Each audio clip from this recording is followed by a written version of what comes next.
Bertemu lagi dengan saya, Bribtu Agmuvar Sintosa SH dalam channel YouTube Fana BC Police Teacher. Nah, dalam video kali ini kita akan bahas bab yang terakhir dari mata pelajaran atau mata kuliah ilmu negara, ya, dimana kita akan bahas materi-materi yang disampaikan di Fakultas Ilmu Hukum, ya.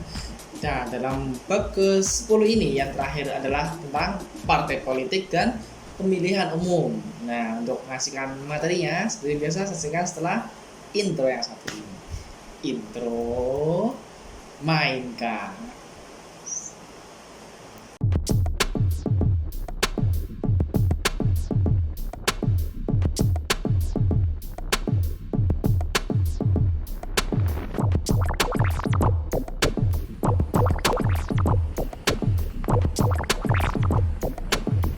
Oke, baiklah. Nah, yang pertama adalah partai politik dan pemilihan umum ini kita akan bahas tentang definisi dari partai politik, ya. Dimana kita tahu bahwa partai politik pertama-tama lahir di negara Eropa Barat, ya. Dengan meluasnya gagasan bawah rakyat, itu merupakan faktor yang perlu diperhitungkan serta diikutsertakan dalam sistem politik itu sendiri.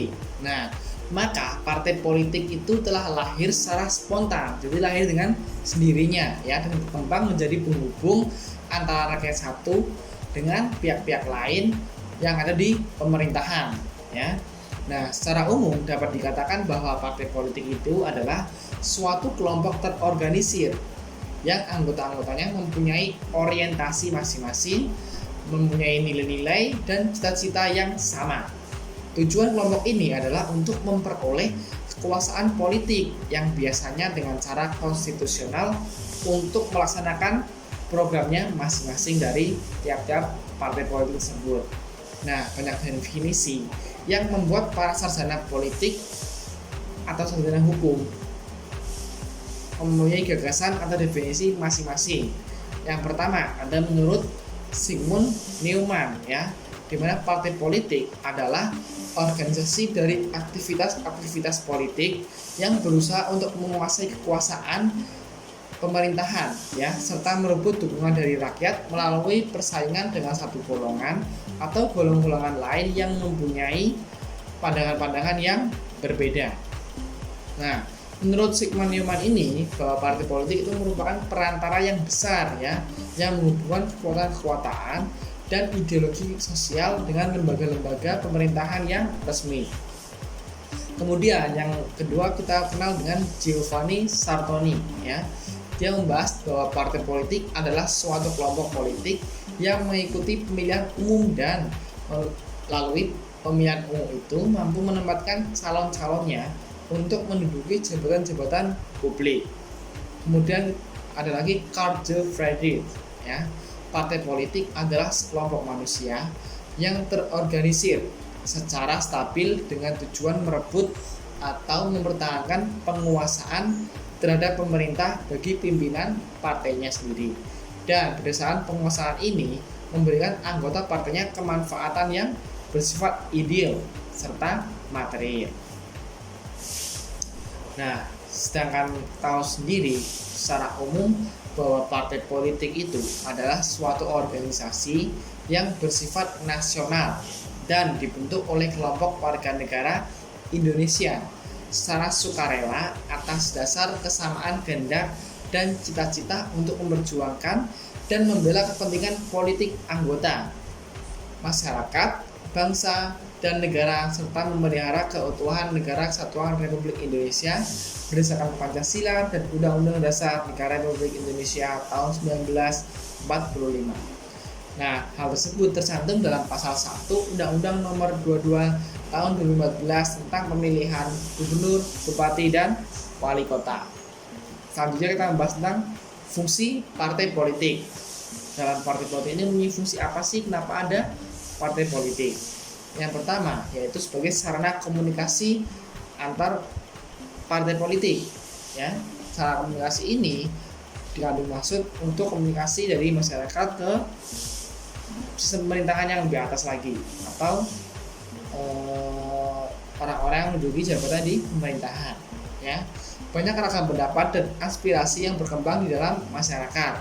Aspirasi dan pendapat tersebut ya senada ditampung dan digabung atau memiliki kepentingan yang sama sehingga digabungkan ya, interest aggregation. Nah, kemudian diolah dan dirumuskan dalam bentuk yang lebih teratur ya. Proses ini dinamakan dengan perumusan kepentingan, interest articulation.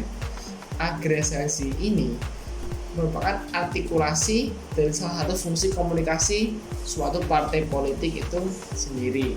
Nah, partai politik juga berfungsi memperbincangkan dan menyebarluaskan rencana dari kebijakan pemerintah. Jadi dari pemerintah sendiri kebijakannya apa, dari partai politik akan menyampaikan kepada masyarakat itu sendiri. Dengan demikian, partai politik sering disebut sebagai perantara atau broker dalam suatu bursa ide-ide, di mana kadang dikatakan pula partai politik bagi pemerintah bertindak sebagai alat pendengar, sedangkan warga negara atau masyarakat sebagai pengeras suaranya. Yang kedua, sebagai sarana sosialisasi politik ya.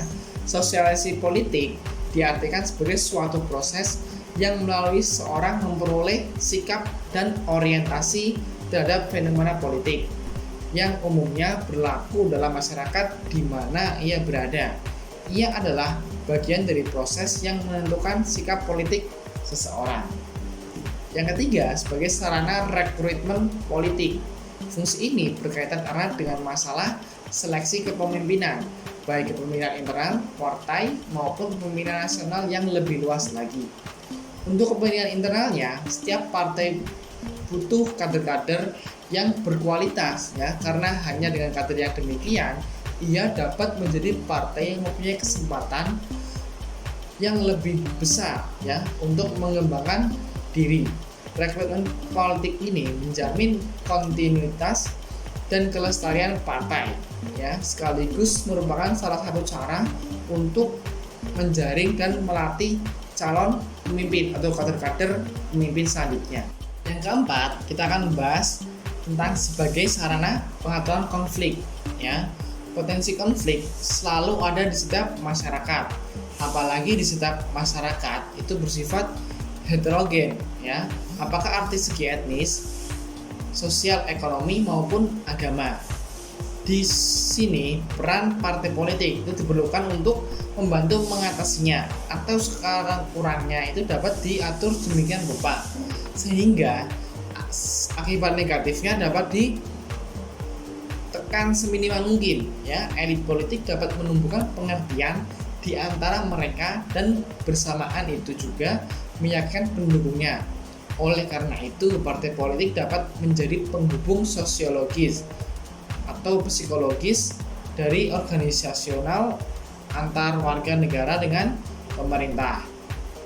Nah, yang selanjutnya kita akan membahas tentang klasifikasi sistem kepartaian ya. Dalam kepartaian ini memiliki suatu klasifikasi ya. Yang pertama, sistem partai tunggal. Sistem satu partai ini atau satu sistem partai tunggal itu adalah sistem kepartaian yang dibangun atas ketunggalan ya, yang berpartisipasi dalam pemilihan umum. Jadi hanya ada satu partai di suatu negara atau satu partai yang memiliki kedudukan yang dominan di antara beberapa partai lainnya. Suasana kepartaian dikatakan non-kompetitif, oleh karena partai yang ada harus menerima pimpinan dari partai yang dominan dan tidak dibenarkan bersaing secara bebas melawan partai yang lain. Yang kedua adalah sistem dui partai. Sistem dui partai ini adalah sistem kepartaian di mana dua partai atau beberapa partai di suatu negara dengan dominasi dua partai saja yang memenangkan dua tempat teratas dalam suatu pemilu atau pemilihan umum secara bergiliran. Nah, dengan demikian mempunyai kedudukan yang dominan ya dalam sistem ini, terutama pada sistem parlementer. Pemerintah sangat stabil karena didukung mayoritas parlemen yang tidak memerintah menjadi kelompok oposisi, seperti kepartaian di Amerika Serikat, kemudian Inggris dan Australia. Sistem ini dapat berjalan baik apabila terpenuhi 3 syarat. Yang pertama, komposisi masyarakat adalah homogen. Yang kedua, adanya konsensus kuat mengenai asas dan tujuan sosial dalam partai politik.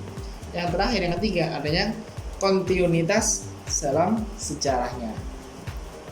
Kemudian yang ketiga ada sistem multipartai. Sistem kepartaian ini ya di suatu negara melibatkan banyak partai. Dari namanya sudah jelas adalah multipartai. Umumnya karena dikarenakan budaya politik, suatu masyarakat mendorong pemilihan ke arah sistem multipartai, di mana dalam sistem ini aspirasi masyarakat yang beraneka ragam terwakili oleh banyak partai. Sistem ini umumnya diperkuat oleh sistem pemilihan perwakilan berimbang atau proporsional representation yang memberi kesempatan yang luas bagi pertumbuhan partai-partai dan golongan yang baru. Kemudian kita akan bahas tentang sistem pemilihan umum ya. Dalam sistem pemilihan umum ini merupakan salah satu keputusan kelembagaan yang penting dalam suatu negara-negara ya.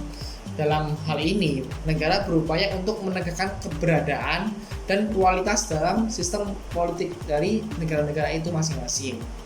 Nah, dalam pemilihan umum ini menjadi sarana yang efektif untuk menentukan kepemimpinan nasional yang melibatkan seluruh warga. Ya, dalam pemilihan umum maka warga negara itu turut serta andil untuk memilih suatu penguasanya tersebut atau presiden. Menurut Dahlan Toib ya, dalam masyarakat demokratis pemilu itu dilakukan dalam proses bergantian ya. Dalam kekuasaan ini secara damai yang dilakukan secara berkala sesuai dengan prinsip-prinsip yang digariskan konstitusi.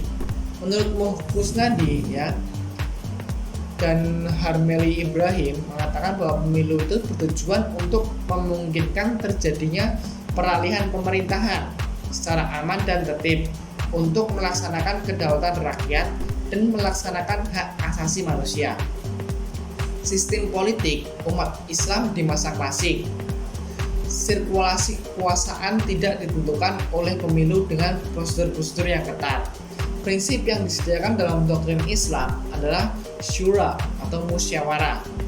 Syura merupakan sendi kehidupan bermasyarakat dan bernegara yang digunakan sebagai prinsip yang harus ditegakkan di muka bumi ini ya.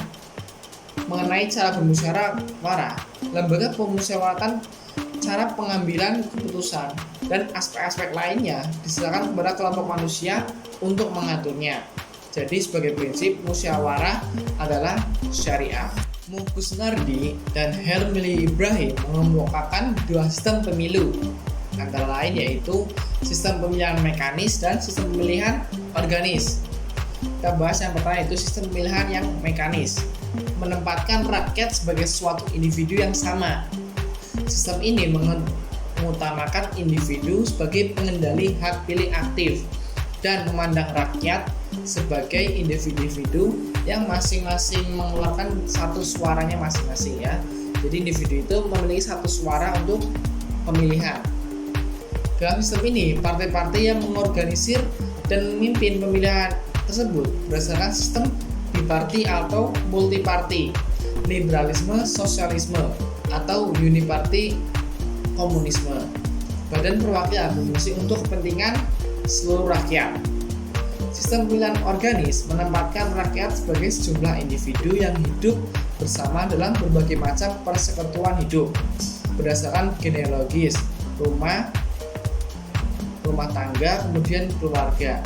Fungsi tertentu ekonomi industri, lapisan-lapisan sosial, buruh, tani, cendekiawan, dan lembaga-lembaga sosial, persekutuan hidup itulah yang diutamakan sebagai pengendali hak pilih.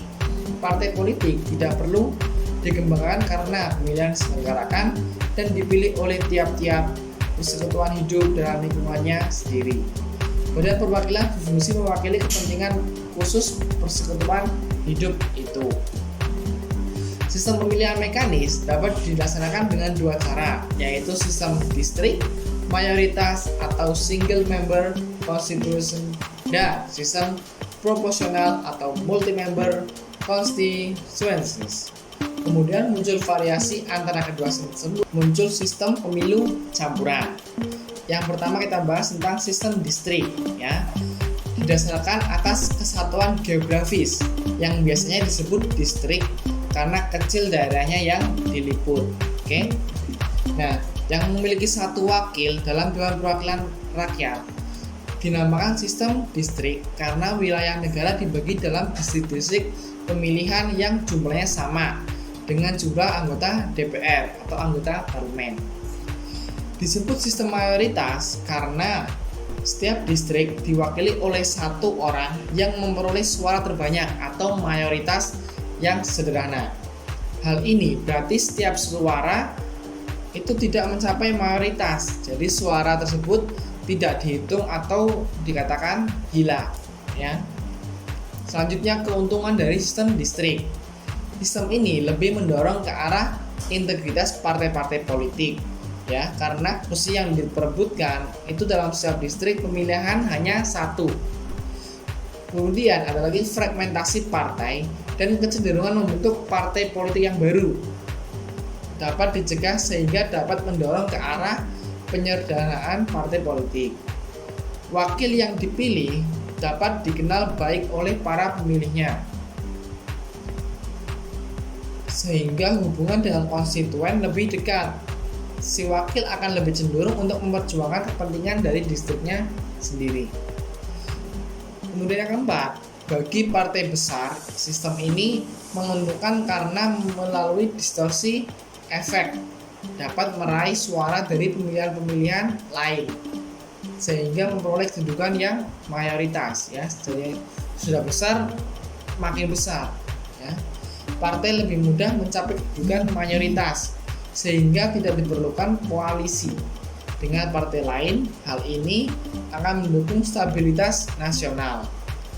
Yang terakhir, sistem ini sederhana dan murah untuk diselenggarakan. Kemudian ada lagi sistem kelemahan dari distrik, ya. Sistem ini kurang memperhatikan partai-partai kecil dan golongan minoritas, apalagi jika digolongkan dalam terpencar, ya, dalam berbagai distrik tersendiri. Selanjutnya, sistem ini kurang representatif dalam arti bahwa partai yang calonnya kalah dalam suatu distrik kehilangan suara yang telah mendukungnya.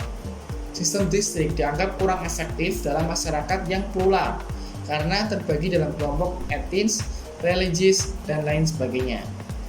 Kemudian ada kemungkinan si wakil cenderung untuk lebih memperhatikan kepentingan distrik serta warga distriknya daripada kepentingan nasionalnya. Yang kedua, kita akan membahas tentang sistem proporsional. Sistem proporsional ialah sistem di mana persentase kursi di Badan Perwakilan Rakyat (DPR) dibagikan kepada tiap-tiap partai politik disesuaikan dengan persentase jumlah suara yang diperoleh dari tiap-tiap partai politik tersebut. Dalam sistem ini, suatu wilayah dianggap sebagai suatu kesatuan, ya. Dalam wilayah itu jumlah kursi dibagi sesuai jumlah suara yang diperoleh oleh para kontestan secara nasional. Selanjutnya, dalam sistem ini itu menggabungkan suara memungkinkan partai politik, ya, yang kecil mendapatkan kursi di Badan Perwakilan Rakyat yang semula tidak mencapai jumlah imbang suara ditentukan. Konsekuensinya sistem ini adalah bahwa perhitungan suara agak berbelit-belit dan membutuhkan kecermatan karena semua partai politik memperoleh kursi di parlemen yang ditentukan secara daerah. Maka sistem ini menjadikan parlemen atau Badan Perwakilan Rakyat akan bersifat nasional, ya. Nah, kita bahas tentang keuntungan dari sistem proporsional ini. Yang pertama, sistem ini dianggap representatif karena jumlah kursi partai dalam parlemen itu sesuai dengan jumlah suara masyarakat yang diperoleh dalam pemilu. Yang kedua, sistem ini dianggap lebih demokratis, ya, dalam arti lebih egalitarian karena praktis tanpa ada distorsi, yaitu antara suara nasional dan jumlah kursi dalam parlemen itu tanpa suara yang hilang. Jadi golongan yang kecil pun ada wakil di parlemen, ya. Namun dari keuntungan tersebut masih ada sistem kelemahannya ya dalam sistem proporsional ini. Yang pertama, sistem ini kurang mendorong partai untuk berintegrasi satu sama lain ya, bahkan cenderung mempertajam perbedaan-perbedaan di antara mereka, mempermudah fragmentasi dan berdirinya partai baru yang pluralis. Yang kedua, wakil rakyat kurang dikenal dan tidak erat hubungannya dengan konstituennya, tetapi lebih erat dengan partainya sendiri, sehingga sistem ini memberi kedudukan yang kuat kepada pimpinan partai untuk menentukan wakilnya di parlemen melalui daftar stel ya. Yang ketiga, banyaknya partai yang bersaing mempersukar partai untuk mencapai mayoritas di parlemen. Sistem ini mempersukar terbentuknya pemerintah yang stabil baik dalam sistem parlementer maupun sistem presidensial. Kemudian yang ketiga ada sistem campuran ya. Sistem campuran atau mixed system dasarnya berusaha apa yang terbaik dalam sistem distrik maupun sistem proporsional. Ada dua jenis sistem campuran. Yang pertama ada mixed member proportional MMP singkatannya. Dalam sistem ini, sistem proporsional dipakai sebagai upaya untuk memberi kompensasi pada adanya disproporsionalitas yang dirasakan oleh pembagian kursi berdasarkan distrik.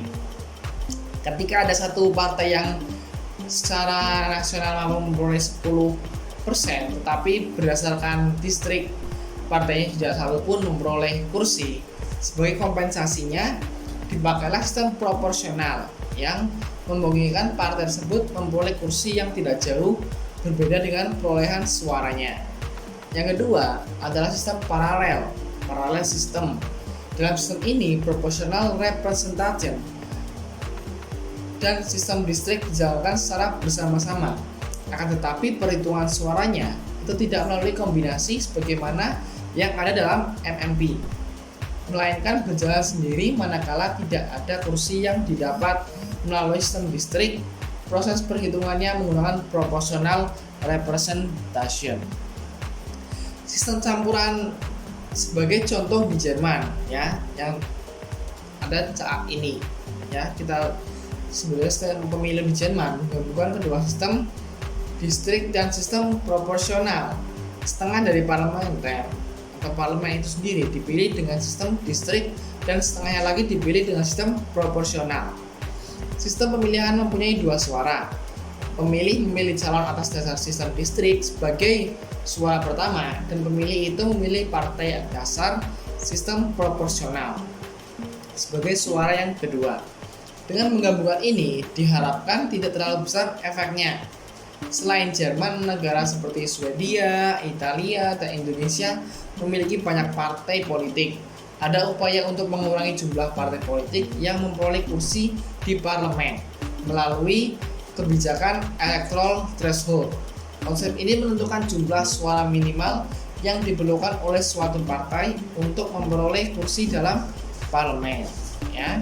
Nah, demikian pemilihan umum dan partai politik yang dapat kita bahas di materi terakhir ini dalam ilmu negara, ya, mata kuliah ilmu negara di Fakultas Ilmu Hukum. Semoga bermanfaat dan dapat memberikan wawasan yang lebih lanjut lagi. Oke, kalau ada pertanyaan atau ada sesuatu yang ingin dibahas atau ada koreksi, silahkan tulis di kolom komentar ya, seperti biasa. Dan jangan lupa untuk memberikan saya dukungan serta support agar saya terus semangat mengupload video-video perkembangan ilmu hukum maupun ilmu kepolisian dan lain sebagainya. Jangan lupa untuk memberikan saya like dan klik tombol subscribe dan jangan lupa aktifkan notifikasinya ya, sehingga apabila saya mengupload video-video terbaru akan muncul di notifikasi beranda YouTube kalian ya. Oke, baiklah, cukup sekian dapat saya sampaikan. Kurang lebihnya mohon maaf. Billahi taufiq wal hidayah. Wassalamualaikum warahmatullahi wabarakatuh.